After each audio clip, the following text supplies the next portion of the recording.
안녕하세요. 오늘은 그 가장 빨리 부자가 되는 법에 대해서 한번 이야기를 해볼게요. 이것도 앞에서 봤던 그 레버리지랑 부의 추월차선이랑 이제 좀 비슷한 내용들이 많이 있어요. 그래서 같은 비슷한 내용 책들을 같은 비슷한 종류의 책들을 읽다 보면은 이제 공통점이 나올 거라고 생각을 했어요. 그래서 그 공통점을 또 한번 모아가지고 영상을 찍도록 할게요. 근데 여기서 나온 내용도 되게 흥미롭게도 되게 비슷한 부분이 좀 많이 있었어요. 좀 표현이 다르거나 아니면은 좀 다르게 표현이 좀 달랐어요. 그래서 처음에는 이 책도 좀 동기를 얘기를 해요. 그래서 왜 부자가 빨리 부자가 돼야 되는지, 왜 그냥 평생 월급쟁이로 살면 안 되는지 그런 얘기를 해요, 초반에. 그래서 자기 얘기를 또 시작하거든요. 이 사람은 이제 공군 에서 이제 하다가 미국 사람인데 공군에서 부사관으로 있었나 봐. 그런 부사관 아니라 사병이었나 보네. 그러다 이제 화장실 청소하는 게 싫어가지고 검색 엔진 최적화를 어, 시도했던 그걸로 이제 사업을 한 사람이에요. 그래서 이제 돈을 되게 많이 벌었는데 검색 엔진 최적화에 대해서 얘기하려는 게 아니라 그 사업을 하다 보니까 어떤 사람이 이제 돈을 많이 버는지를 알게 된 거죠. 그래서 돈을 많이 벌어야 사업을 해야 좋은 이유를 막 이렇게 또 얘기를 하고요. 그것도 이제 차차로 근데 어떻게 보면 이거는 암축된 내용이거든요. 그래서 이제 차차 얘기를 하도록 할게요. 그리고 두 번째 파트에서는 이제 시간에 대해서 얘기를 해요. 그래서 왜 부자인 사람들이 부자냐? 이건 앞에서도 얘기했던 내용이랑 좀 되게 비슷한 부분인데, 그러니까 제 시간은 200 일주일에 하루에 24시간밖에 없잖아요. 그렇죠? 그거를 이제 7로 곱하기 하면은 168시간이 되겠네요. 근데 어, 그럼에도 불구하고 내가 돈 버는데 쓰는 시간을 100시간, 1000시간, 10,000시간 이렇게 늘릴 수 있다는 거예요. 그게 어떻게 하냐? 다른 사람이 나를 위해서 일을 하게 하면 된다. 그러니까 아까도 전에도 말씀드렸지만 그 예를 들어서 제가 어떤 상가를 임대를 낸다. 그럼 이제 임대료를 받겠죠. 근데 그 임대료를 받으면 그 임대료만큼의 그 비용만큼을 그 임대하는 사람이 일을 해서 돈을 벌어야 되는 거잖아요. 그러니까 그만큼 나를 위해서 일을 하게 된다는 거예요. 그래서 예, 다른 사람이 나를 위해서 일을 하게 만들어야 된다. 그런 얘기를 했어요. 그래서 근데 정말 그럴 필요도 없이 시간이 정말 가치가 있어지면 되기도 하죠. 약간 슈퍼스타라든가 아니면은 스포츠 스타라든가 뭐 그렇게 되면은 그래도 돈을 되게 많이 벌 수 있죠. 근데 또 여기서 얘기한 거는 자기만의 그 브랜드를 만들으라는 얘기를 했어요. 예, 프랜차이즈나 브랜드를 만들어라. 그러면 이제 나만 가지고 있는 나만의 가치니까 그걸 이제 다른 사람들이 가져가려고 하면 그러니까 떡볶이를 많이 팔아서 돈을 버는 게 아니라 떡볶이 프랜차이즈를 하면 돈을 번다 이거죠. 예.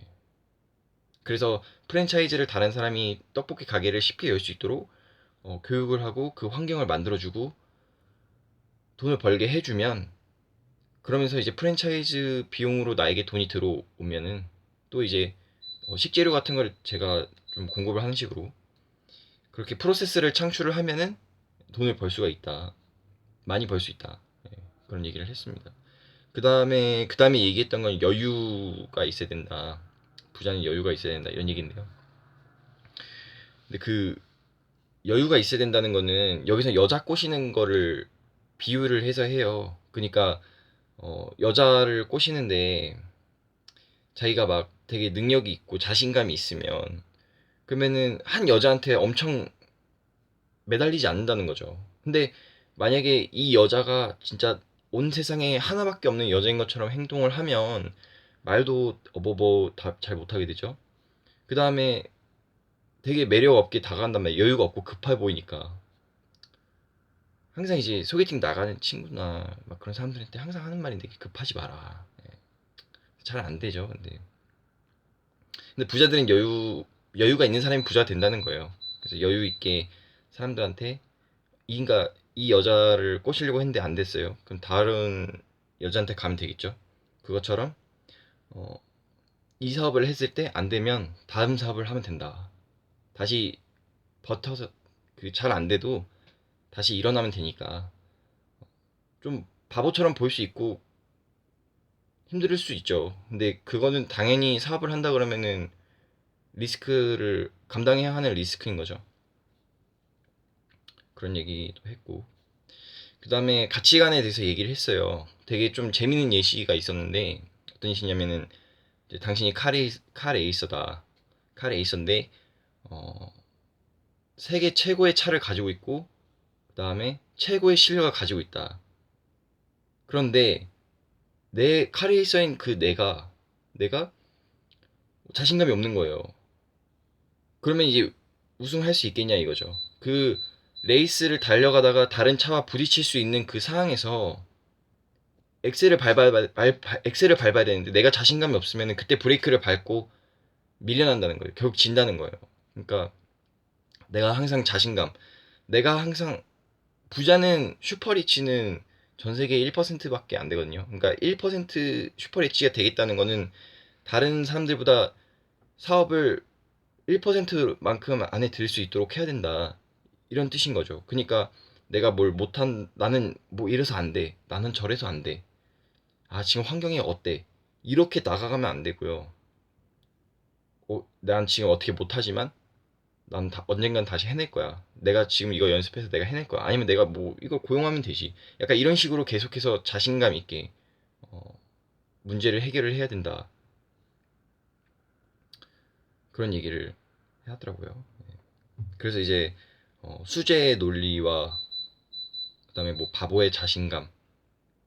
그래서 되게 그 현실 상황을 되게 명확하고 정확하게 보고 판단하지만 일단 일을 시작하고 나면은 굉장히 바보처럼 우직하게 가야 된다. 예, 그런 얘기를 했어요. 그래서 뭐 되게 재밌는 말 많이 했어요. 자신이 위대하다는 거. 너가 위대하다는 사실을 인정을 해라. 뭐 그런 얘기를 했습니다. 그 다음에 주도권에 대한 얘기도 했는데요. 통제권, 주도권 이런 얘기죠. 근데 통제권, 주도권 얘기는 결국 뭐냐면 모든 상황의 주인이 내가 되라는 거예요. 그러니까 뭐 어떤 상황에 대해서 핑계를 대지 말라는 거죠. 그러니까 예를 들어서 운전을 하고 있어요. 근데 운전을 할 건데 밤에 운전을 할 건데 이 동네가 굉장히 음주운전자도 많고 막 위험하고 과속도 되게 많이 나고 이런다는 곳을 알고 있었단 말이에요. 그러면은 여기를 지나가다가 차에 부딪혔어요. 아니면 사고가 났어요. 그거는 당연히 누구 잘못이죠? 그 사고를 낸 사람이 잘못이잖아요. 하지만 하지만 그 사고 내 잘못은 아니지만 피해는 내가 입는다는 거예요. 그러니까 사업이 결국 저 사람 때문에 망했어 라고 해봤자 의미가 없다는 거죠. 왜냐면 망한 건 내 사업이니까. 그래서 그러지 말고 이거 리스크 관리를 철저하게 해라. 그러니까 그 상황이 내가 컨트롤할 수 있는 상황이라고 생각을 해버리면 여기를 뭐 돌아서 가든지 아니면 좀 낮이 되면은 좀 조용해지면 가든지 방법은 많다는 거죠. 예. 그러니까 모든 상황에 대해서 주인이 내가 되어라. 그리고 책임을 내가 가지고 그러니까 주도권을 내가 가지고 책임을 지는 게 낫다. 이런 얘기도 했어요. 근데 또 어떤 책에서 읽은 기억인데 그 책에서는 이렇게 얘기했거든요. 어, 되게 임원들 같은 경우는 자신의 선택에 따라서 회사에 그 돈이 엄청 왔다 갔다 하잖아요. 되게 돈을 많이 벌 수도 있고 아니면 돈을 되게 잃을 수도 있고. 근데 말단 직원 같은 경우는 자기가 큰 실수를 해도 사실 회사 입장에서 보면 그렇게 큰 실수는 아니잖아요. 그래서 그런 상황이면 누가 더 스트레스를 많이 받을까 이런 걸 이제 그 조사를 했었대요. 근데 모든 사람들이 다 임원은 자식이 선택이 때문에 많은 사람이 영향이 가기 때문에 임원이 더 스트레스가 크겠다 이렇게 생각을 했는데 실제로는 말단 직원이 제일 스트레스가 컸다는 거죠. 그러니까 정신 건강에도 별로 안 좋아요. 주도권이 없다는 상황. 주도권이 있어야 정신 건강도 좋고 자기가 위험한 것도 자기가 어느 정도 컨트롤할 수 있는 거죠.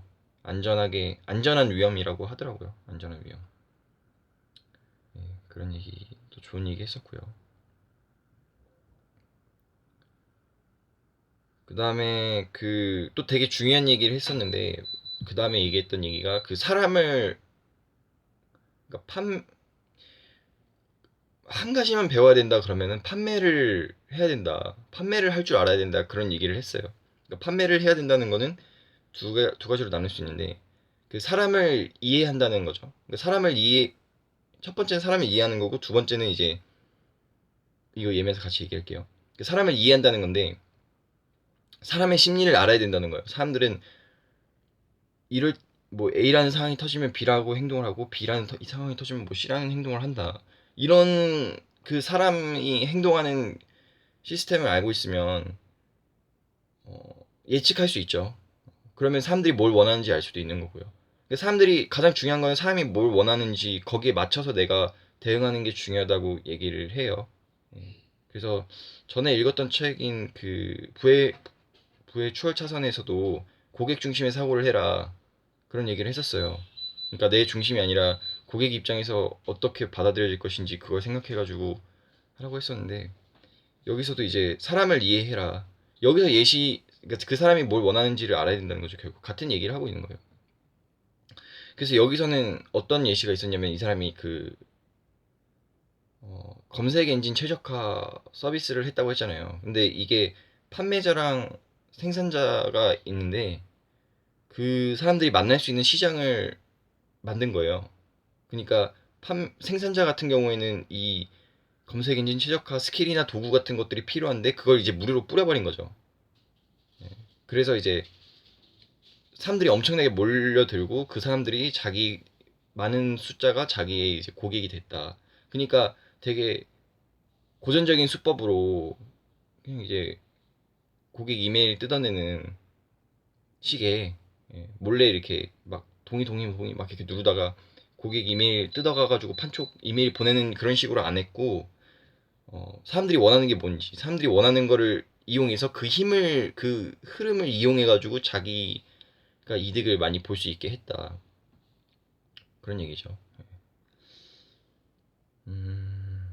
그 다음에 그 사람이 그리고 나서 이제 검색 엔진 서비스가 굉장히 커졌는데, 2배, 3배 이상 커졌다고 하더라고요. 그 일이 있고 나서. 근데 그 검색 엔진 최적화 서비스 자체는 그렇게 막 다른 서비스에 비해서 엄청나게 메리트가 있거나 그러진 않았나 봐요.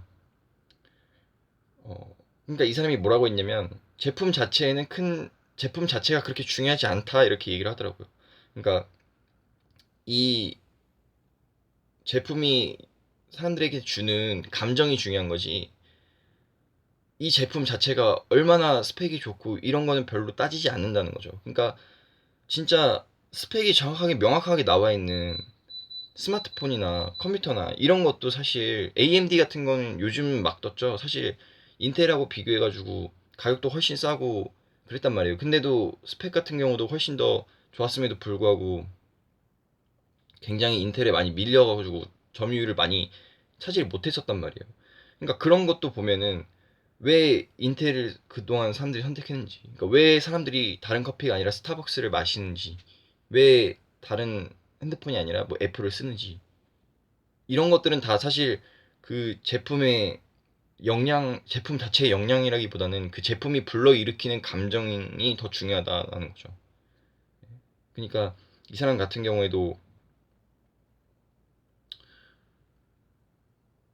뭐 그렇게 디테일하게 얘기는 하진 않았어요. 하지만 이제 정말 그 서비스가 좋다기보다는 어, 이 시장 속에서 이렇게 만나다 보면은 뭐 노출이 더 많이 돼서 친근감을 뭐 가져왔다든지 뭐 그런 식으로 해가지고 그 감정을 이용했다는 것 같아요. 결국은 사람은 이제 결국은 이성적이기도 하지만 결국은 감성적이다, 뭐 그런 얘기를 했어요. 그 다음에 마지막으로 얘기했던 건데, 사람들이 인맥, 그러니까 주변에 있는 사람들이 어떤 사람들이냐, 이런 얘기를 하더라고요. 그러니까 당신의 주변에는 정말 부자가 몇 명이나 있는가. 부자가 없으면 당연히 당신이 부자가 될 확률도 낮다는 거예요. 그 전에도 얘기했던 얘기인데, 그 주변 5사람의 연봉의 평균이 내 연봉이다. 그러니까 주변에 있는 사람들은 다 나랑 되게 비슷한 사람이라는 거죠. 어차피 사람은 사회적인 동물이고 비슷한 사람들하고 이제 살게 되니까.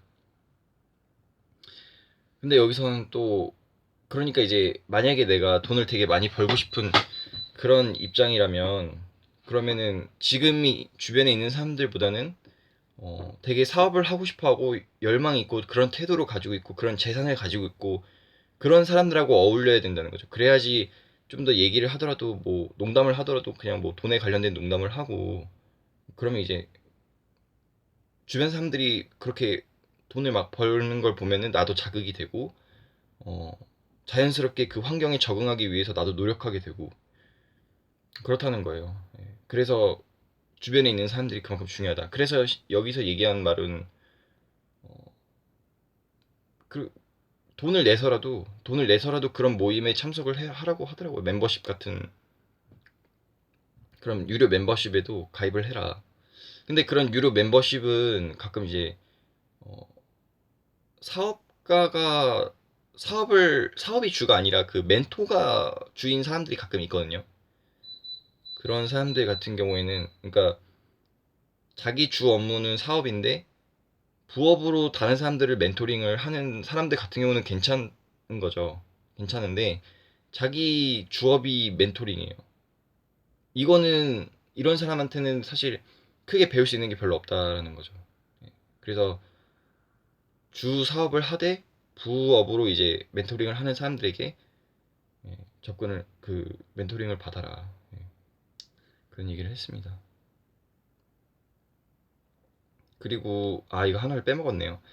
어, 이것도 이제 레버리지랑 비슷한 얘기인데 레버리지에서 그 소득 창출 업무라는 얘기가 있었거든요. 그런 표현이 있었는데 그 표현 같은 경우에는 무슨 내용이었냐면은 내가 지금 총 평균 월급을 그 시급을 두고 어떠한 일에 대해서 이 일을 했을 때 시급이 이거보다 더 크냐. 그러니까 평균 시급보다 더 큰 일은 더 많이 하고 적은 일은 더 적게 해라 이거였어요.